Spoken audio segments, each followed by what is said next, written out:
5 comments 0 vote. Chapter 28. The first steps into the market. The foundation of Aeternum Industries was laid, but Alex knew that having a registered company was just the first step. Now came the true challenge, establishing its presence in the market and securing its first major deals.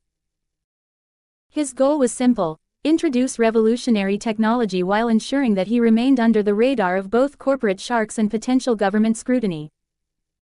Jonathan Kent had used a significant portion of his savings to bribe officials, but Alex was determined to repay every cent.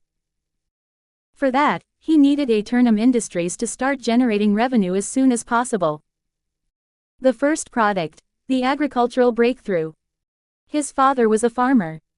That was where he would start.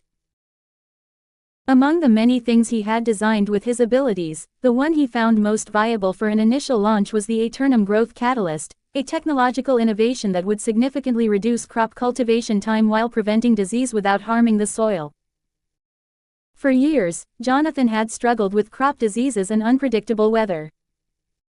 If this worked as Alex theorized, it would not only secure their farm's future but also create an instant demand among agricultural circles. Sitting in his newly rented workshop, Alex activated his workbench. With a mix of Paragon enhancements and fool-like creativity, he carefully manipulated various minerals and elements, creating a prototype solution that could be sprayed onto crops. The key component: a microscopic layer of self-replicating nanites that adapted to the plant's genetic structure, reinforcing its natural growth cycle. As he analyzed the first batch, Clark walked in, arms crossed. "You've been holed up in here for days. You sure you're not turning into a mad scientist?" Alex smirked. "I prefer innovative genius." Clark leaned over the work table.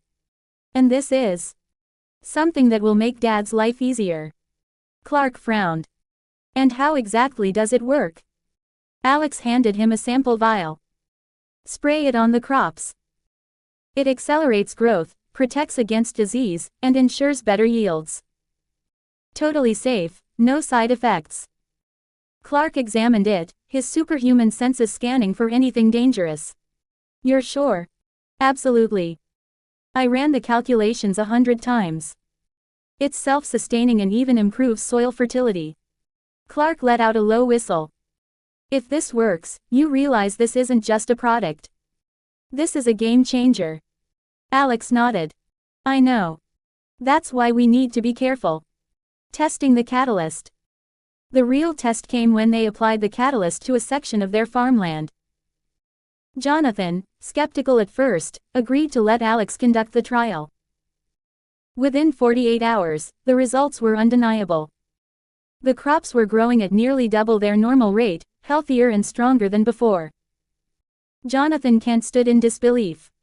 This ain't natural." Alex chuckled. "That's the point, Dad."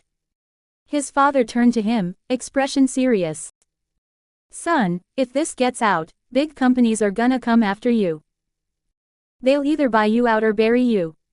Alex was well aware of that. "That's why we're keeping it within our network first.